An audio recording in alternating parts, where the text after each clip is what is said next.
যারা বিশ্ববিদ্যালয়ে ভর্তির জন্য নিজেকে প্রস্তুত করছো এবং যারা বিভিন্ন প্রতিযোগিতাপূর্ণ পরীক্ষায় বিশেষ করে চাকরির জন্য যারা নিজেকে প্রস্তুত করছো তাদের জন্য আজকের এই ভিডিও বিশেষ করে রাইট ইউজ অফ ভার্বসের উপর। যে সমস্ত রাইট ইউজ অফ ভার্বস এসে থাকে, অর্থাৎ বিসিএস পরীক্ষা থেকে শুরু করে বিশ্ববিদ্যালয় অ্যাডমিশন, প্রাইমারি স্কুলের পরীক্ষা, বিভিন্ন মন্ত্রণালয় বা বিভাগে যে চাকরির পরীক্ষা থাকে, তীব্র প্রতিযোগিতাপূর্ণ পরীক্ষা, সে সমস্ত পরীক্ষায় যে ধরনের প্রশ্ন এসে থাকে বিশেষ করে রাইট ইউজ অফ ভার্বস থেকে, আমরা সেই ধরনের প্রশ্ন দিয়ে আজকের ভিডিওটি সাজিয়েছি। আর আজকে কামালস ইংলিশ আর্কাইভের পক্ষ থেকে তোমাদের স্বাগত জানাচ্ছি। আশা করি তোমরা সবাই ভালো আছো। সরাসরি আমরা প্রশ্নে চলে যাচ্ছি। Question number 1, $20 a week not go far. এখানে $20 এ উইক এ বাক্যের সাবজেক্ট। রাইট ইউজ অফ ভার্বসের ক্ষেত্রে সাবজেক্টটা অত্যন্ত গুরুত্বপূর্ণ বিষয়, কারণ সাবজেক্ট এবং ভার্বের মধ্যে একটি গভীরতম সম্পর্ক থাকে। $20 এ উইক, এখানে দেখতে পাচ্ছি যে $20 এই যে এক্সপ্রেশনটি রয়েছে বা সাবজেক্টের অংশবিশেষ রয়েছে, এই সাবজেক্টের অংশবিশেষটি আসলে সিঙ্গুলার। এর কারণ হলো আমাদের রাইট ইউজ অফ ভার্বসের একটি নিয়ম রয়েছে, নির্দিষ্ট পরিমাণ বোঝালে সেটা কিন্তু সিঙ্গুলার হয়ে থাকে, যদিও সেখানে প্লুরাল নাউন রয়েছে যেমন ডলার্স। এতে করে অনেকে ভুল করে বসতে পারে, এটাকে প্লুরাল সাবজেক্ট হিসেবে গণ্য করতে পারে।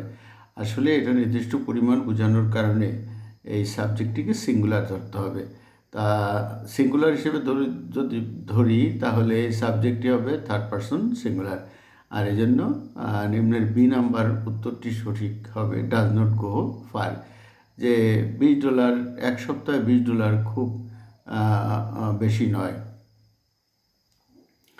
আই ক্যানট হেল্প বাট লাভ, আমরা জানি যে cannot help, could not help, এই যে দুটি এক্সপ্রেশন বা অভিব্যক্তি রয়েছে, এই দুটি এক্সপ্রেশন দ্বারা কোনো কাজ না করে পারা যায় না, এরকম বোঝায়। ক্যানট হেল্প প্রেজেন্ট টেন্সের ক্ষেত্রে ব্যবহৃত হয়, আর কুড নট হেল্প পাস্ট টেন্সের ক্ষেত্রে ব্যবহৃত হয়। আর মনে রাখতে হবে ক্যানট হেল্প এবং কুড নট হেল্পের পরে ভার্বের প্রেজেন্ট ফর্মের শেষে আইএনজি যুক্ত হয়। সুতরাং উত্তর সঠিক হবে তোমার সি, আই ক্যানট হেল্প লাফিং। হি ওয়াজ accused of dash others to revolt. এখানে আমরা দেখতে পাচ্ছি শূন্যস্থান ডান দিকে কী রয়েছে, অফ রয়েছে। এই ক্ষেত্রে সঠিক যে ভার্বটি হবে সেটা হবে inciting. He was accused of inciting others to revolt.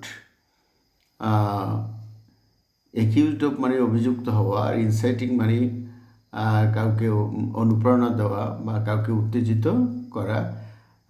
সে বিপ্লবের প্রতি অন্য মানুষকে উত্তেজিত করার ক্ষেত্রে কারণে অভিযুক্ত হয়েছিল। We shall dash the work before he comes. বিফোরের পর যদি প্রেজেন্ট ইনডেফিনিট টেন্স থাকে তাহলে বিফোরের পূর্বে যে ক্লজটি থাকবে সেই ক্লজটি কিন্তু তোমার প্রেজেন্ট পারফেক্ট টেন্স হয়ে যাবে, ফিউচার পারফেক্ট টেন্স হয়ে যাবে। আর ফিউচার পারফেক্ট টেন্সের গঠন হলো সাবজেক্ট প্লাস শ্যাল হ্যাভ অথবা উইল হ্যাভ এবং ভার্বের past participle. We shall have finished the work before he comes, সে আসার পূর্বেই আমরা ততক্ষণে কাজটি শেষ করে ফেলবো বলে আমরা অনুমান করছি আর কি। তাহলে বিফোরের পর যদি প্রেজেন্ট ইনডিফিনিট টেন্স থাকে, এখানে he comes, he third person singular, কামের সাথে এস বাই এস যুক্ত আছে, সুতরাং এটা প্রেজেন্ট ইনডিফিনিট টেন্স। তাই বিফোরের পূর্বের যে টেন্সটি হবে সেটা হবে ফিউচার পারফেক্ট টেন্স। আশা করি তোমরা বুঝতে পেরেছ।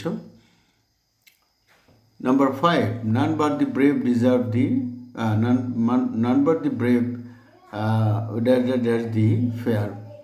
একটি প্রবাদ বাক্য আছে, বীর ভোগ্যা বসুন্ধরা, যেখানে নান বাট দি ব্রেভ এটা থার্ড পারসন সিঙ্গুলার নাম্বার, সুতরাং ভার্বের সাথে এস বাই এস যুক্ত হবে ডিজার্ভস দি ফেয়ার। বীরভোগ্যা বসুন্ধরা, এটা প্রবাদ বাক্য। আর নান বাট দি প্রেম, এই যে সাবজেক্টটি রয়েছে, সাবজেক্ট হলো third person singular number. Hardly had the rain stopped, hardly had dead when একটি কুরিলেটিভ কনজাংশন রয়েছে আমরা জানি। হার্ডলি অংশে ক্লজটি হবে পাস্ট পারফেক্ট টেন্স এবং হোয়েন অংশে ক্লজটি হবে পাস্ট ইনডিফিনিট টেন্স। আমরা দেখতে পাচ্ছি দি ট্রেন হলো সাবজেক্ট, হ্যাড হলো অক্সিলিয়ারি ভার্ব এবং স্টপড হলো ভার্বের পাস্ট পার্টিসিপল। অর্থাৎ হার্ডলি অংশে যে ক্লজটি রয়েছে সেই ক্লজটি কিন্তু এখানে পাস্ট পারফেক্ট টেন্স। তাই হোয়েন দিয়ে আবার শুরু হবে আরও একটি ক্লোজ এবং সেখানে পাস্ট ইনডিফিনিট টেন্স হবে। সাবজেক্ট প্লাস ভার্বের পাস্ট টেন্স হলো পাস্ট ইনডিফিনিট টেন্স। তার মানে পুরোটা যদি আমি করতে যাই তাহলে হবে hardly had the train stopped when you got down. We হলো সাবজেক্ট, গড হলো এখানে ভার্বের কি পাস্ট টেন্স। তারপরে if we had a boat, এটি একটি সাবঅর্ডিনেট ক্লজ। আমরা জানি সাবঅর্ডিনেট ক্লজের পূর্বে সাবঅর্ডিনেটিং কনজাংশন থাকে। ইফ এখানে সাবঅর্ডিনেটিং কনজাংশন, এটা আমরা জানি একটি কন্ডিশনাল সেন্টেন্সে দুইটি ক্লজ থাকে, একটি হলো ইফ ক্লজ বা শর্তযুক্ত ক্লজ, আর একটি হলো রেজাল্ট ক্লজ। ইফ একটি সাবঅর্ডিনেটিং কনজাংশন, যে কনজাংশন এই কনজাংশনগুলো সাধারণত সাবঅর্ডিনেট ক্লজের পূর্বেই বসে। ইফ উই হ্যাড সাধারণত না, প্রধানত সাবঅর্ডিনেট ক্লজের পূর্বেই বসে। এখন এই সাবঅর্ডিনেট ক্লজটির টেন্স নির্ধারণ করতে হবে আমাদের। If we had a boat, এখানে উই সাবজেক্ট, হ্যাড হলো ভার্বের পাস্ট টেন্স, সুতরাং এটা হলো পাস্ট ইনডিফিনিট টেন্স। সাবঅর্ডিনেট ক্লজটি যদি পাস্ট ইনডিফিনিট টেন্স হয় তাহলে প্রিন্সিপাল ক্লজের গঠন হবে subject plus should, would, might, could plus ভার্বের প্রেজেন্ট ফর্ম। সুতরাং আমরা এখানে উড বসাতে পারি, we would cross the river. আমি আবারও বলছি, সাবঅর্ডিনেট ক্লজটি যদি পাস্ট ইনডিফিনিট হয় তাহলে প্রিন্সিপাল ক্লজের গঠন হবে subject plus would, could, should, might plus ভার্বের প্রেজেন্ট ফর্ম। সুতরাং উত্তর এ সঠিক। হি ডেয়ার টু গো দেয়ার, এখানে যে ডেয়ার এটা একটা মডেল অক্সিলিয়ারি ভার্ব। এই ডেয়ার কিন্তু মডেল অক্সিলিয়ারি ভার্ব হিসেবে ব্যবহৃত হতে পারে, আবার প্রিন্সিপাল ভার্ব হিসেবে ব্যবহৃত হতে পারে। এখানে আমরা দেখতে পাচ্ছি যে ডেয়ারের পরে একটি ইনফিনিটিভ রয়েছে, টু প্লাস ভার্বের প্রেজেন্ট ফর্ম, তার মানে টু গো হলো এখানে ইনফিনিটিভ। সুতরাং আমাদের বুঝতে হবে যে এটা মডেল অক্সিলিয়ারি ভার্ব হিসেবে এখানে ব্যবহৃত হচ্ছে। ই ডেয়ার টু গো, এটা এখানে ডেয়ারটি পাস্ট টেন্সে আমরা ব্যবহার করতে চাচ্ছি। He dare to go there, he dare to go there, এখানে পাস্ট টেন্সে সে সেখানে যেতে সাহস করেছিলেন। He dare to go there. এখানে আমি যেটা বলতে চাচ্ছি সেটা আবার ক্লিয়ার করতে চাচ্ছি। ডেয়ার কিন্তু মডেল অক্সিলিয়ারি ভার্ব এবং প্রিন্সিপাল ভার্ব উভয় অর্থে ব্যবহৃত হয়ে থাকে। তবে আমাদের এই উদাহরণের কথা বলছি, এই উদাহরণে সে প্রিন্সিপাল ভার্ব হিসেবে ব্যবহার করেছে, ফিনিট ভার্ব হিসেবে ব্যবহৃত হয়েছে। ফিনিট ভার্ব হলো সাবজেক্টের পার্সন এবং নাম্বার যে ভার্বের রূপের পরিবর্তন করতে পারে বা রূপের উপর প্রভাব বিস্তার করতে পারে, সেটি হলো ফিনিট ভার্ব। আমরা এখানে ডেয়ার্ড আসলে প্রিন্সিপাল ভার্ব, টু গো এটা নন ফিনিট ভার্ব, আর ডেয়ার হলে এখানে ফিনিট ভার্ব। তাহলে হি ডেয়ার টু গো দেয়ার।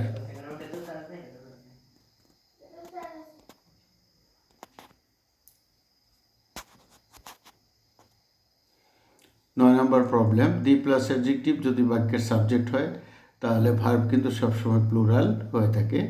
আর এটা যেহেতু অনেকটা সাধারণ সত্যের মতো, তাই এটা প্রেজেন্ট ইন্ডিফিনিট টেন্স দিয়ে করাই উত্তম হবে। ভার্চুয়াস মানে গুণীরা, এখানে দি প্লাস গুণীরা অর্থাৎ অ্যাডজেক্টিভ, তাহলে এখানে হবে আর, দি ভার্চুয়াস আর ব্লেসড। আমি আবারও বলছি, দি প্লাস অ্যাডজেক্টিভ যখন বাক্যের সাবজেক্ট হয় তখন ওটা দ্বারা শ্রেণী বোঝায়, আর শ্রেণী বোঝাইলে ওই সাবজেক্টটি প্লুরাল হয়। সুতরাং দি ভার্চুয়াস সাবজেক্টটি প্লুরাল, এই জন্য আর প্লুরাল ভার্বটিকে গ্রহণ করবে। আর এটি যেহেতু একটা সাধারণ সত্য প্রকাশ করেছে তাই প্রেজেন্ট টেন্সে হওয়াই শ্রেয়। Use correct form of verbs, what you do now. আমরা দেখতে পাচ্ছি এটা একটা ইন্টারোগেটিভ বাক্য। বাক্য বা প্রশ্নবোধক বাক্য। এখানে নাও রয়েছে। আমরা জানি কোনো বাক্যে যদি now at this moment, at present, day by day ইত্যাদি এক্সপ্রেশন বা ওয়ার্ড থাকে, তাহলে সেই বাক্যটিকে প্রেজেন্ট কন্টিনিউয়াস টেন্সে পরিণত করতে হয়। আমরা জানি ইন্টারগেটিভ বাক্যে সাবজেক্টের আগে অক্সিলিয়ারি ভার্ব বসে।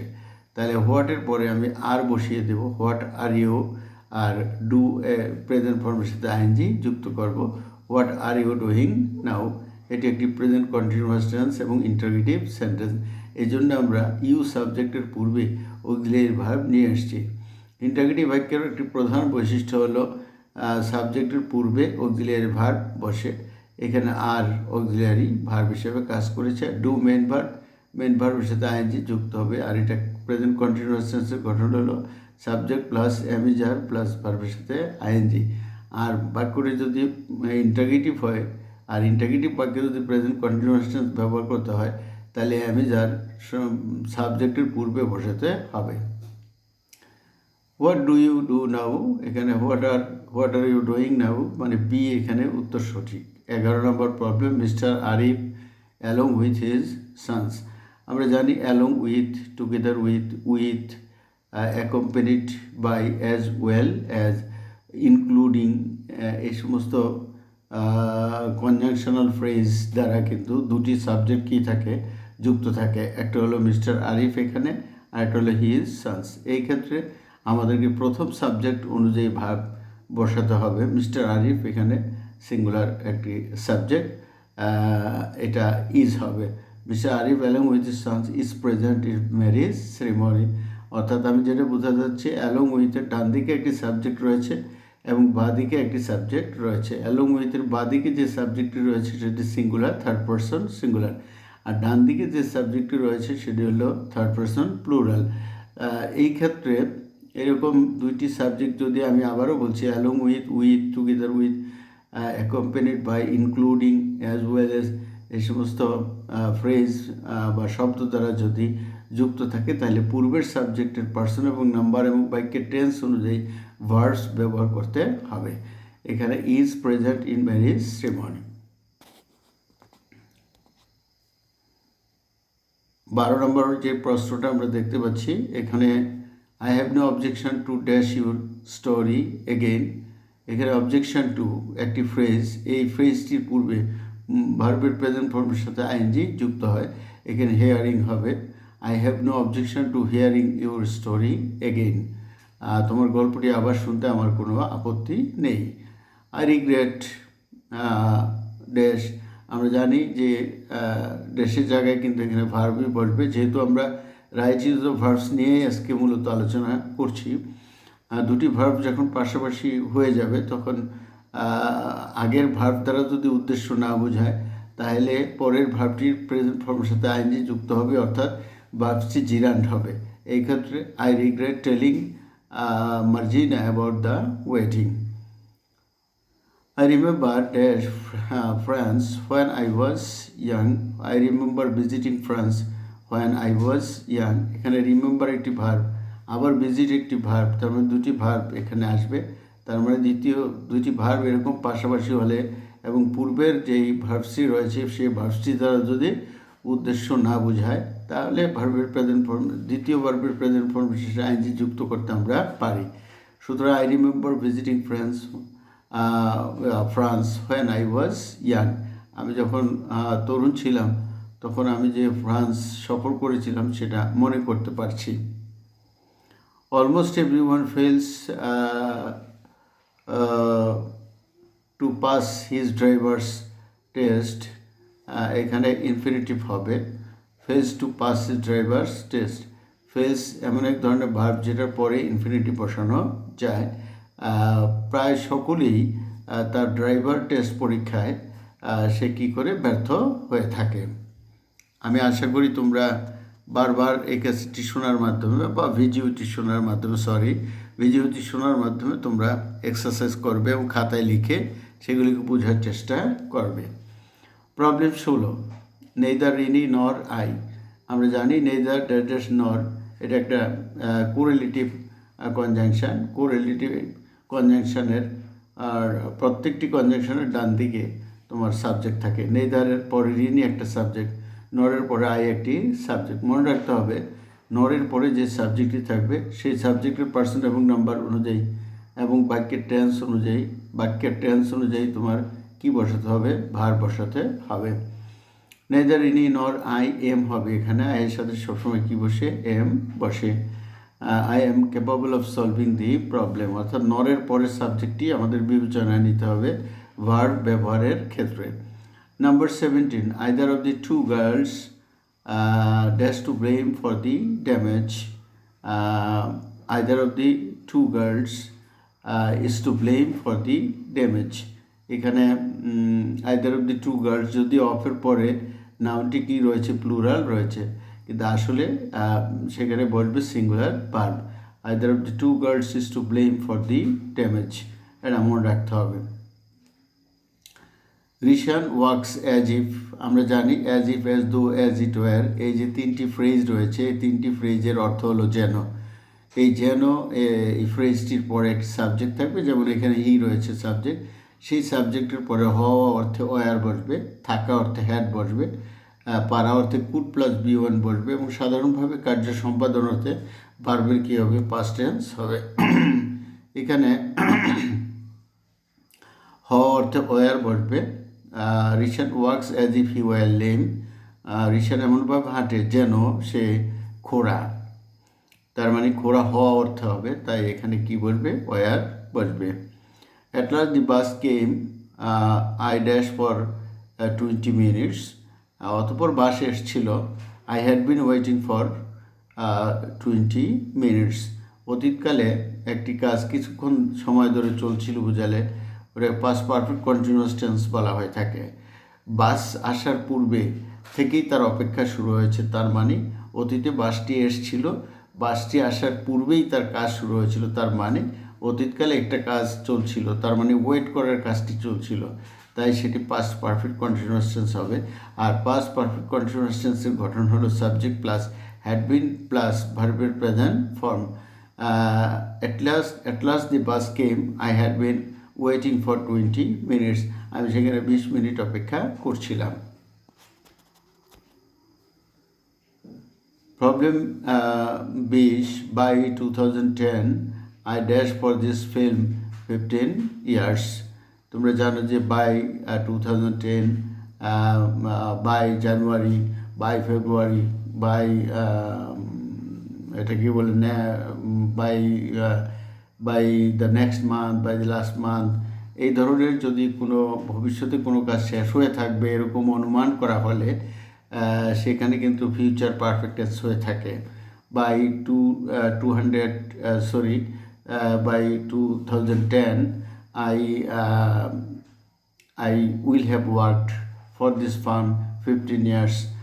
2010 সালে হয়তো আমি এই ফার্মটির জন্য 15 বছর ধরে কাজ করতে থাকবো বা করে ফেলবো। অর্থাৎ ভবিষ্যতে কোনো কাজ ঘটবে এরকম অনুমান করলে আমরা সেখানে কিন্তু ফিউচার পারফেক্ট টেন্স ব্যবহার করতে পারি। এরকম by the next month, by the, এটাকে কি বলে, এরকম ভবিষ্যতে ইঙ্গিত থাকলে যে এই সময়ের মধ্যে আমি এই কাজটি করব, সেখানে ফিউচার পারফেক্ট টেন্স হয়ে থাকে। ফিউচার পারফেক্ট টেন্সের গঠন কী হয়ে থাকে, ফিউচার পারফেক্ট টেন্সের গঠন হলো subject plus will have oblique shall have plus ভার্বের past participle. Problem number 21, I will phone you when I dash the news.